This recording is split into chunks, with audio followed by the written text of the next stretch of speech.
everybody, it's a Ghoul Pony, and today we are discussing the 6th issue of Monster High New Scaremester. This is the second to last issue of the series, so things are starting to wrap up, but that doesn't mean there's not a lot going on here. This issue definitely packs the punches when it comes to reveals and a lingering mystery. First things first, I want to highlight this cover. This is my favorite cover art of any of the issues. The lighting, the suspense, this thing is just gorgeous, and really highlights the pressure that is mounting on Draculaura.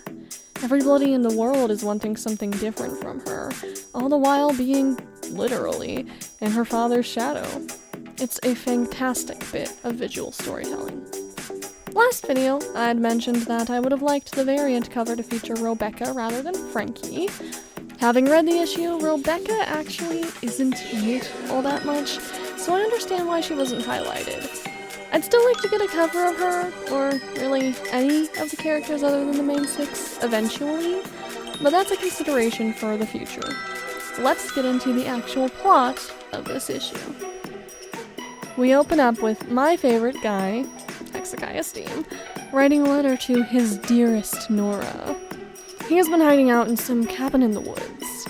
He states that his lack of correspondence has been for Rebecca and Nora's own safety, and that he's planning on returning before the winter ends.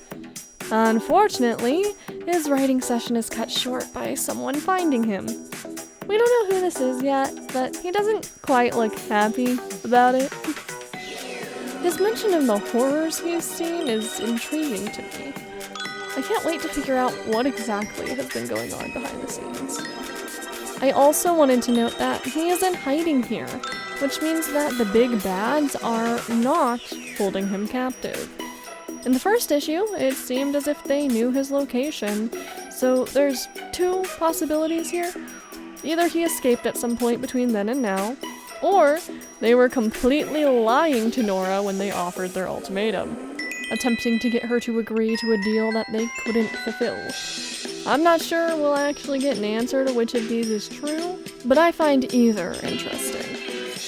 Hex himself seems to have no idea that Nora is captured either, given that he's writing this letter. Moving on, we're back at Monster High, where nobody seems to be having a good time. Cleo is worrying about Ghoulia's disappearance, Claude and Claudine are worrying about their parents, and Draculaura is visiting the school counselor, Mr. DF. We see a flashback of a conversation Draculaura had with her father.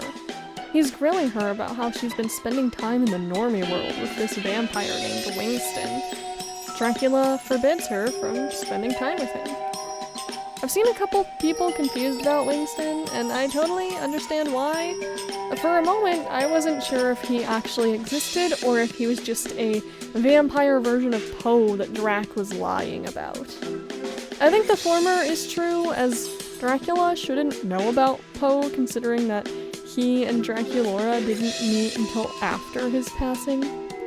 Not everything in Once Bitten Twice Dead is actually canon to these comics. However, I think that if Wingston was just Poe, the panel in which Draculaura laments those she's lost wouldn't separate the two.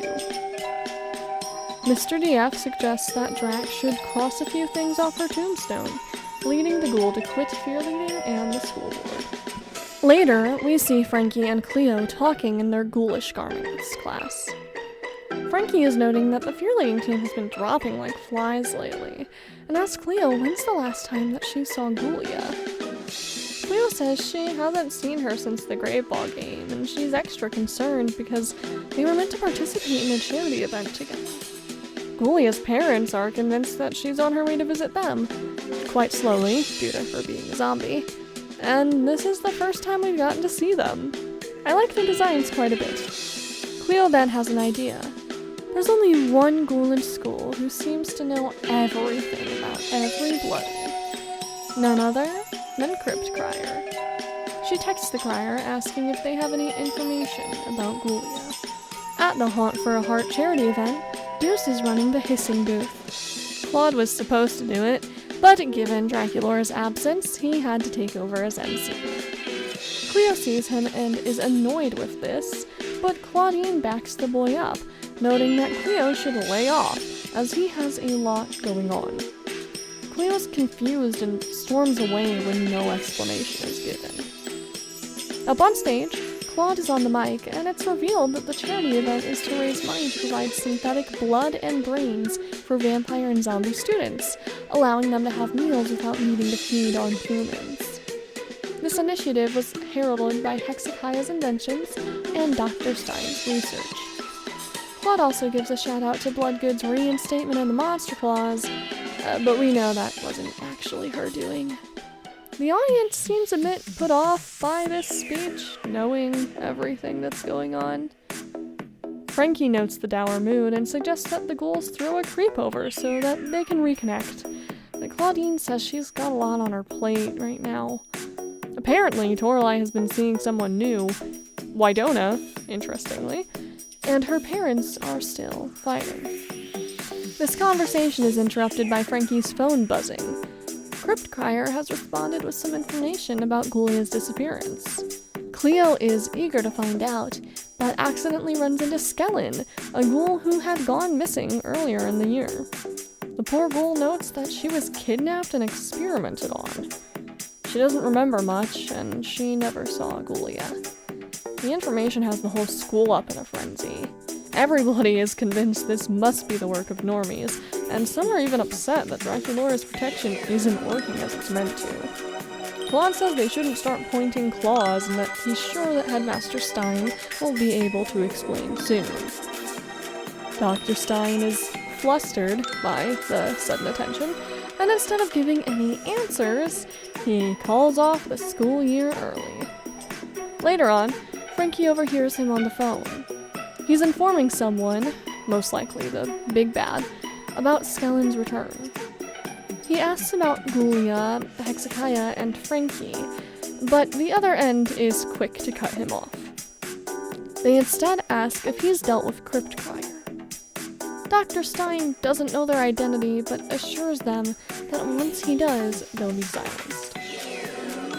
Frankie is distraught and begins to text Claudine, but is interrupted by her father.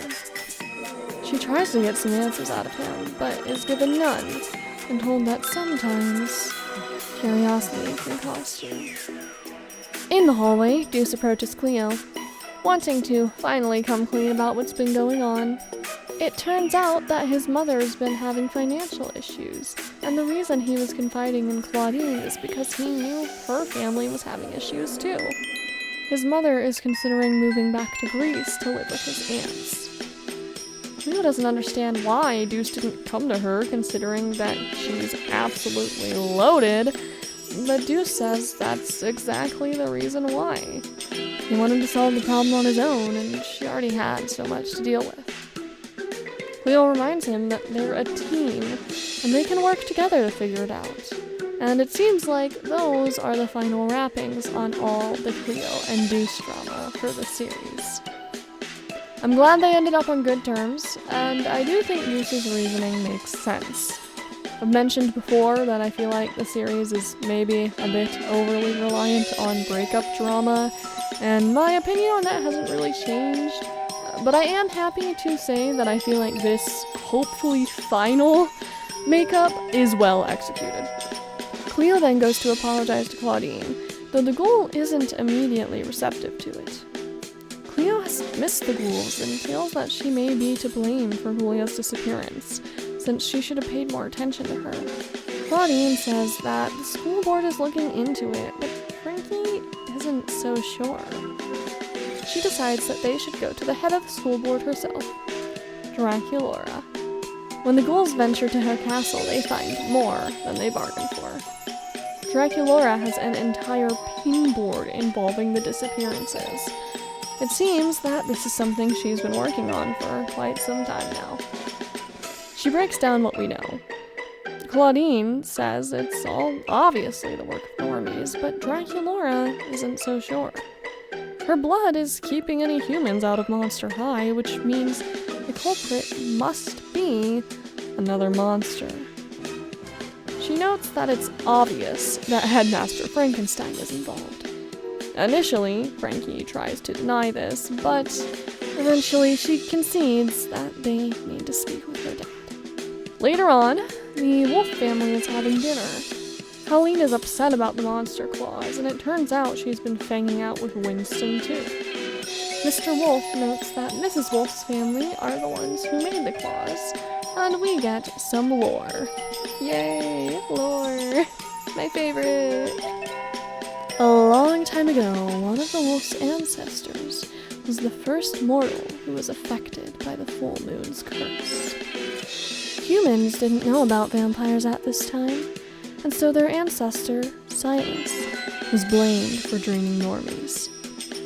Silas was in love with a human, but this did not stop some of the others from persecuting him.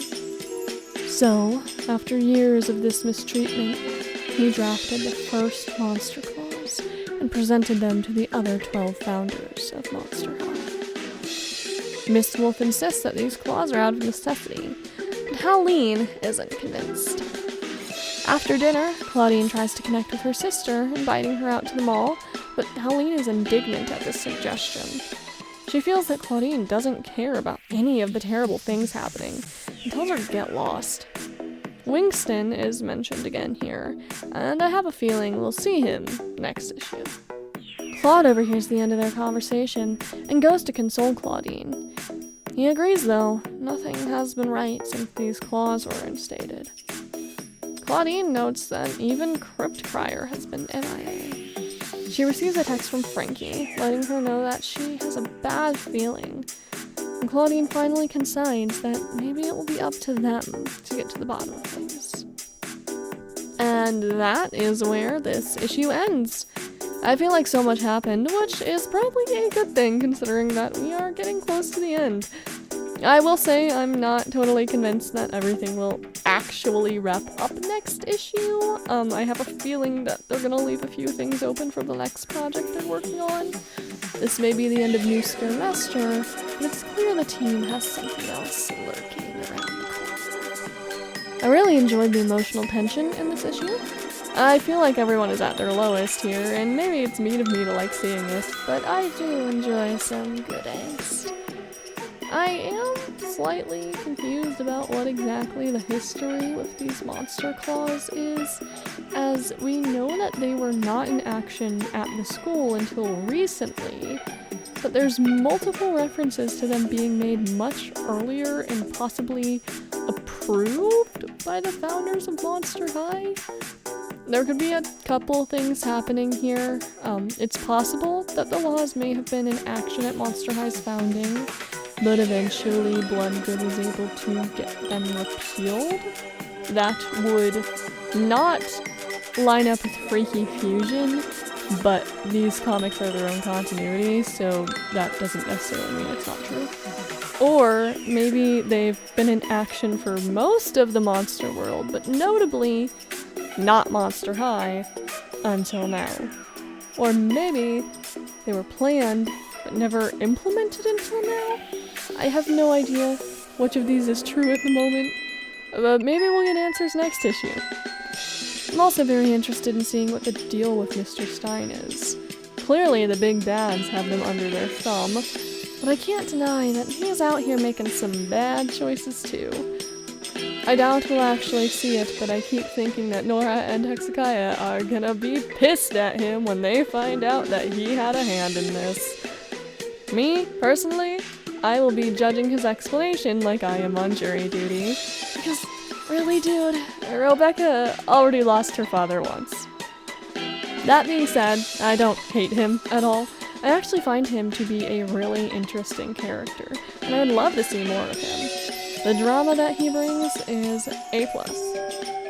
The emphasis put on Winston also has me a bit suspicious of the guy, but also, seeing that he's notably pro-human, I can't imagine he's working for the big bad. Maybe he's Crypt Crier? I honestly have no idea who the gossip will end up being, but I have a feeling both them and the shadowy figures will be new characters and not ones from the original franchise. I also wanted to throw in here that I love Skellen's design. She is so cute. I would absolutely love a doll of her. So, with all of that said, let's get into the fang mail section. There's a lot featured here. First, we have a very sweet letter from Bobo. They made this lovely comic of Draculaura reacting to the homemade Draculaura costume they had as a child. We also have some Draculaura fan art from Logan, this portrait of the Steins by Niz, and my friend Natterdoodle's art of Frankie and her dad. Go check out her Instagram if you'd like. She has a very fun and distinct style, and I'm so happy that she was featured. We got a tiny bit of comic news recently too, as the covers and synopsis of this year's Pride issue were revealed. It will once again be about Torridine and Spelventine, and we will be getting the much anticipated story of how Torlai and Claudine got together. Anyway, that's about all that I have to say about this issue. I am very excited for the next one, and I hope that you all are too. Per usual, my link tree will be linked in the description of this video. Feel free to check it out if you have the time and would like to. The Trevor Project will be listed on there, as well as some families in Gaza who could really use the support. Thanks so much for watching, and as always, I hope that you have a chilling day.